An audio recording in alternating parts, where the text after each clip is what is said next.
Agenda 1 membahas 3 modul, yaitu wawasan kebangsaan dan nilai-nilai bela negara, analisis isu kontemporer, dan kesiapan bela negara. Dimulai dari wawasan kebangsaan dan nilai-nilai bela negara yang terbagi 3 bagian. Ada wawasan kebangsaan, nilai-nilai bela negara, dan sistem administrasi negara. Wawasan kebangsaan. Wawasan kebangsaan dari sejarah pergerakan kebangsaan Indonesia pada tanggal 20 Mei untuk pertama kalinya ditetapkan menjadi Hari Kebangkitan Nasional berdasarkan pembaruan Keputusan Presiden Republik Indonesia Nomor 316 Tahun 1959. Penetapan tanggal 20 Mei sebagai Hari Kebangkitan Nasional dilatar belakangi terbentuknya organisasi Budi Utomo di Jakarta tanggal 20 Mei 1908 oleh para mahasiswa Sekolah Kedokteran Jawa Batavia atau lebih dikenal dengan nama Stovia. Tanggal 28 Oktober untuk pertama kalinya ditetapkan menjadi Hari Sumpah Pemuda. Tanggal 17 Agustus ditetapkan sebagai Hari Proklamasi Kemerdekaan. Selanjutnya ada pengertian wawasan kebangsaan.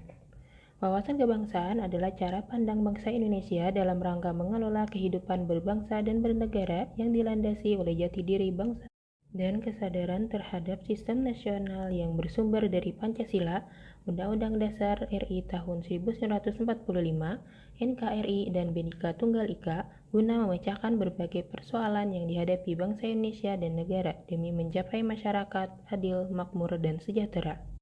Ada 4 konsensus dasar berbangsa dan bernegara. 1. Pancasila berfungsi sebagai landasan bagi kokoh tegaknya negara dan bangsa. Selain itu, Pancasila juga berfungsi sebagai bintang pemadu, sebagai ideologi nasional, sebagai pandangan hidup bangsa, sebagai perekat atau pemersatu bangsa, dan sebagai wawasan pokok bangsa Indonesia dalam mencapai cita-cita nasional. 2. Undang-Undang Dasar 1945. Naskah Undang-Undang Dasar 1945 dirancang sejak 29 Mei sampai 16 Juli 1945 oleh Badan Penyelidik Usaha-Usaha Persiapan Kemerdekaan Indonesia atau lebih dikenal dengan nama BPUPKI. Setelah dihasilkan sebuah rancangan Undang-Undang Dasar, berkas rancangan tersebut selanjutnya diajukan ke Panitia Persiapan Kemerdekaan Indonesia atau PPKI dan dipersiapkan ulang. Dalam sidang pembahasan, terlontar beberapa usulan penyempurnaan. Akhirnya, setelah mulai perdebatan, maka dicapai persetujuan untuk diadakan beberapa perubahan dan pertambahan atas rancangan Undang-Undang Dasar yang diajukan BPUPKI. 3. Bhinneka Tunggal Ika. Bhinneka Tunggal Ika berarti berbeda-beda tetapi hakikatnya satu, sebab meskipun secara keseluruhannya memiliki perbedaan tetapi pada hakikatnya satu. Satu bangsa dan negara Republik Indonesia, NKRI, atau Negara Kesatuan Republik Indonesia yang lahir pada tanggal 17 Agustus 1945.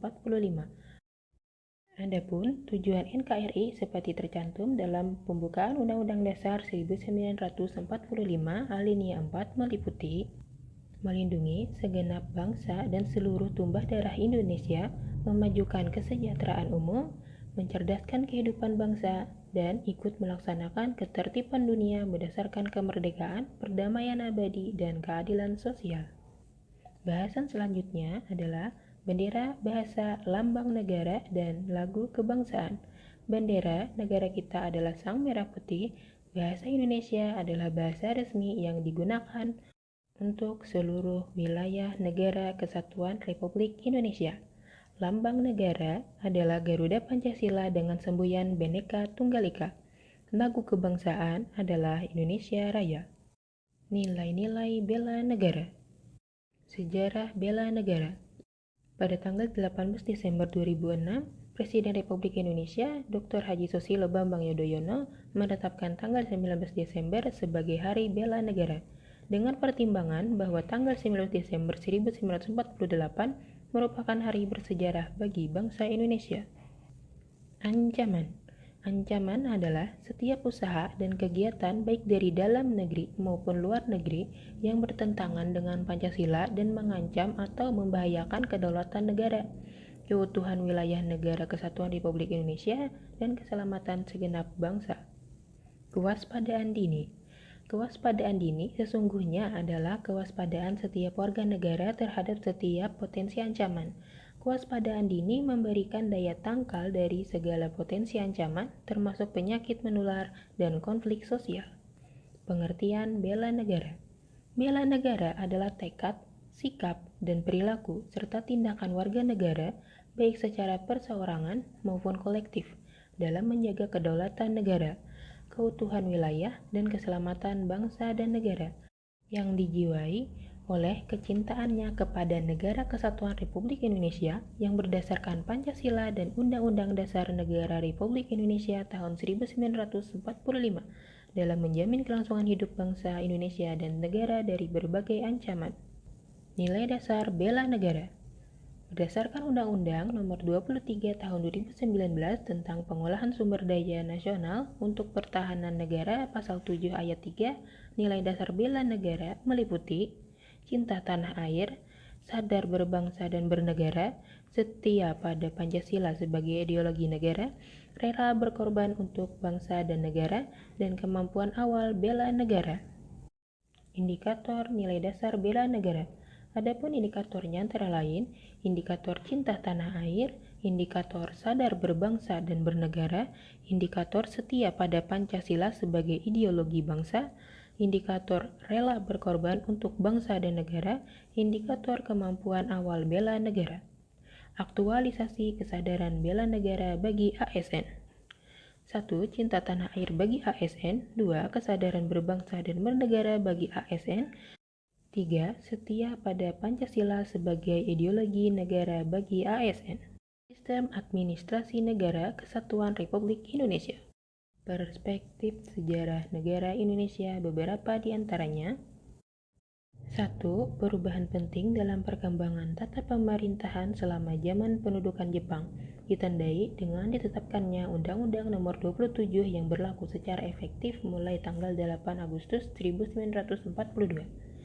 2. Konferensi Meja Bundar atau KMB di Den Haag antara pemerintah Belanda dengan pemerintah Indonesia pada tanggal 23 Agustus sampai 29 November 1949.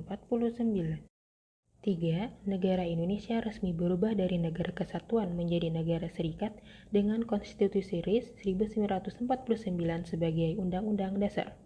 4. Adanya Undang-Undang Dasar Sementara atau UUDS 1950. 5. Tanggal 5 Juli tahun 1959 dikeluarkanlah Dekret Presiden yang berisi pemberlakuan kembali Undang-Undang Dasar 1945, membubarkan konstituante dan tidak memberlakukan UUDS 1950. Makna kesatuan dalam sistem penyelenggaraan negara. Filosofi dasar persatuan dan kesatuan bangsa dapat ditemukan pertama kali dalam kitab Sota Soma karya Empu Tantular. Dalam kitab itu ada tulisan berbunyi Bhinneka Tunggal Ika Tanhana Dharma Mangrat, yang berarti berbeda-beda tetapi tetap satu dan tidak ada kebenaran yang mendua. Bentuk negara berdasarkan Undang-Undang Dasar Negara Republik Indonesia tahun 1945. Negara Kesatuan Republik Indonesia dibagi atas daerah-daerah provinsi dan provinsi itu dibagi atas kabupaten dan kota. Indonesia adalah tempat meleburnya berbagai keragaman yang kemudian bertransformasi menjadi identitas baru yang lebih besar bernama Indonesia. Indonesia adalah konstruksi masyarakat modern yang tersusun dari kekayaan sejarah, sosial, budaya, ekonomi, politik, dan ideologi yang tersebar di bumi Nusantara. Makna dan pentingnya persatuan dan kesatuan bangsa. Makna dan pentingnya persatuan dan kesatuan bangsa dapat diwujudkan sifat kekeluargaan, jiwa gotong royong, musyawarah, dan lain sebagainya. Prinsip-prinsip persatuan dan kesatuan bangsa. 1. Prinsip Bhinneka Tunggal Ika. 2. Prinsip nasionalisme Indonesia. 3. Prinsip kebebasan yang bertanggung jawab. 4. Prinsip wawasan Nusantara. 5. Prinsip persatuan pembangunan untuk mewujudkan cita-cita reformasi. Nasionalisme. Nasionalisme adalah sikap mencintai bangsa dan negara sendiri. Kebijakan publik dalam format keputusan dan atau tindakan administrasi pemerintahan. Di antaranya ada administrasi pemerintahan, keputusan administrasi pemerintahan yang juga disebut keputusan tata usaha negara atau keputusan administrasi negara, tindakan administrasi pemerintahan, dan diskresi adalah keputusan dan atau tindakan administrasi pemerintahan yang ditetapkan dan atau dilakukan oleh pejabat pemerintahan. Landasan ideal Pancasila. Pancasila merupakan dasar negara Republik Indonesia, baik dalam arti sebagai dasar ideologi maupun fisiologi bangsa. Undang-Undang tahun 1945, landasan konstitusional Sangkri. Antara lain ada kedudukan Undang-Undang Dasar 1945 dan pembukaan Undang-Undang Dasar 1945 sebagai norma dasar. Peran aparatur sipil negara atau ASN berdasarkan Undang-Undang Nomor 5 Tahun 2014 tentang aparatur sipil negara. Untuk mewujudkan tujuan nasional dibutuhkan pegawai ASN. Tugas pelayanan publik dilakukan dengan memberikan pelayanan atas barang, jasa, atau pelayanan administratif yang disediakan pegawai ASN. Tugas pegawai ASN adalah 1. Melaksanakan kebijakan publik yang dibuat oleh penjabat pembina kepegawaian sesuai dengan ketentuan peraturan perundang-undangan. 2. Memberikan pelayanan publik yang profesional dan berkualitas. Dan 3. Mempererat persatuan dan kesatuan Negara Kesatuan Republik Indonesia. Pembahasan selanjutnya ada analisis isu kontemporer yang terdiri atas 2 bagian, yaitu perubahan lingkungan strategis dan isu-isu strategis kontemporer. Perubahan lingkungan strategis. Perubahan lingkungan strategis terbagi atas 3 bagian, yaitu konsep perubahan, perubahan lingkungan strategis, dan modal insani dalam menghadapi perubahan lingkungan strategis. Konsep perubahan. Berdasarkan Undang-Undang ASN, setiap PNS perlu memahami dengan baik fungsi dan tugasnya. Perubahan lingkungan strategis dimulai dari tingkat individu, keluarga, masyarakat pada level lokal dan regional, nasional, hingga dunia. Ada 6 modal insani dalam menghadapi perubahan lingkungan strategis. 1. Modal intelektual yang diperlukan untuk menemukan peluang dan mengelola perubahan organisasi melalui pengembangan ESDM-nya. 2. Modal emosional. Goleman menggunakan istilah emosional intelijen untuk menggambarkan kemampuan manusia mengenal dan mengelola emosi diri sendiri serta memahami emosi orang lain. Modal sosial. Modal sosial adalah jaringan kerjasama di antara warga masyarakat yang memfasilitasi pencarian solusi dari permasalahan yang dihadapi mereka. Modal ketabahan. Modal ketabahan adalah modal untuk sukses dalam kehidupan, baik dalam kehidupan pribadi maupun kehidupan sebuah organisasi birokrasi. Modal etika atau moral. Kemampuan membedakan benar dan salah. Modal kesehatan atau kekuatan, baik fisik maupun jasmani, memiliki tolak ukur kesehatan, yaitu bebas dari penyakit. Sedangkan tolak ukur kekuatan fisik, yaitu tenaga, daya tahan, kekuatan, kecepatan, ketepatan, kelincahan, dan keseimbangan. Selanjutnya ada isu-isu tentang strategis kontemporer. Yang pertama adalah korupsi. Korupsi mengandung arti kebusukan, ketidakjujuran, dapat disuap, hingga keburukan.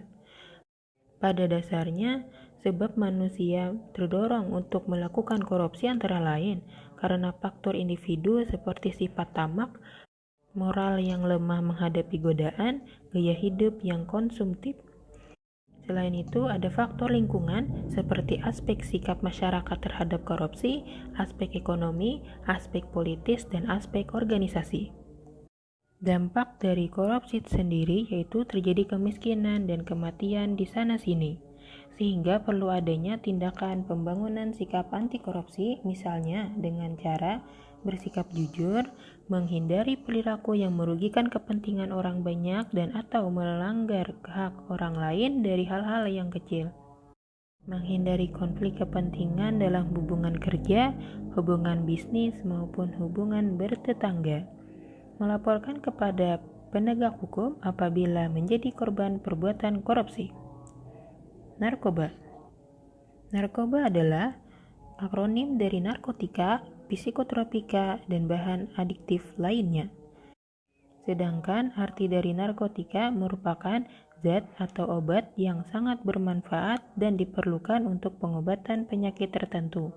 Namun, jika disalahgunakan atau digunakan tidak sesuai dengan standar pengobatan, dapat menimbulkan akibat yang sangat merugikan bagi perseorangan atau masyarakat. Psikotropika adalah zat atau obat baik alamiah maupun sintesis bukan narkotika yang berkhasiat psikoaktif.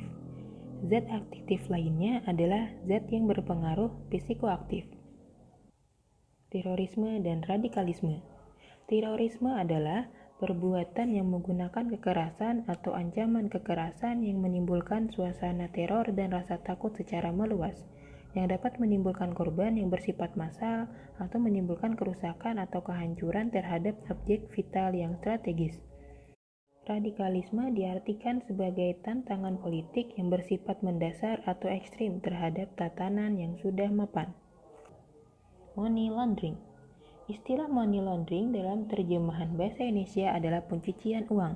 Dalam bahasa Indonesia, terminologi money laundering ini sering juga dimaknai dengan istilah pemutihan uang.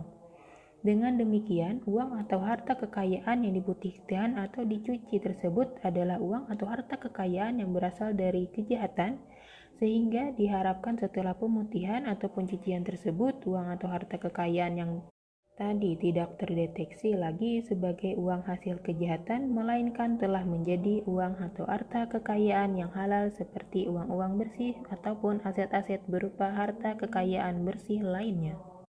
Proxy war.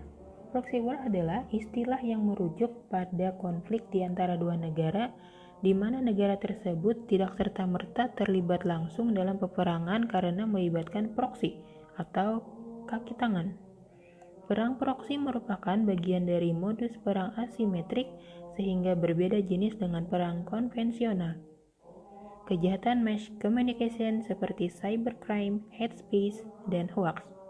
Cybercrime atau kejahatan cyber merupakan bentuk kejahatan yang terjadi dan beroperasi di dunia maya dengan menggunakan komputer jaringan internet. Hate speech atau ujaran kebencian dalam bentuk provokasi, hinaan, atau hasutan yang disampaikan oleh individu ataupun kelompok di muka umum atau di ruang publik merupakan salah satu bentuk kejahatan dalam komunikasi massa. Hoax adalah berita atau pesan yang isinya tidak dapat dipertanggungjawabkan atau bohong atau palsu, baik dari segi sumber maupun isi. Sifatnya lebih banyak mengadu domba kelompok-kelompok yang menjadi sasaran dengan isi pemberitaan yang tidak benar. Pembahasan terakhir yaitu kesiapsiagaan bela negara. Kemampuan awal bela negara antara lain ada kesehatan jasmani dan mental, yaitu kemampuan tubuh untuk menyesuaikan fungsi alat-alat tubuhnya dan batas fisiologi terhadap keadaan lingkungan, kelembapan suhu, dan kerja fisik yang cukup efisien tanpa celah secara berlebihan. Kesiapsiagaan jasmani dan mental. Kesiapsiagaan jasmani adalah kegiatan atau kesanggupan seseorang untuk melakukan tugas atau kegiatan fisik secara lebih baik dan efisien. Etika, etiket, dan moral. Etika yaitu ilmu pengetahuan atas asas-asas akhlak. Etiket yaitu bentuk aturan tertulis maupun tidak tertulis mengenai aturan tata krama, sopan santun, dan tata cara pergaulan dalam berhubungan sesama manusia dengan cara yang baik, patut dan pantas sehingga dapat diterima dan menimbulkan komunikasi, hubungan, dan saling memahami antara satu dengan yang lain. Kearifan lokal. Kearifan lokal adalah hasil pemikiran dan perbuatan yang diperoleh oleh manusia di tempat ia hidup dengan lingkungan alam sekitarnya untuk memperoleh kebaikan. Kearifan lokal dapat berupa ucapan, cara langkah kerja, alat, bahan, dan perlengkapan yang dibuat manusia setempat untuk menjalani hidup di berbagai bidang kehidupan manusia.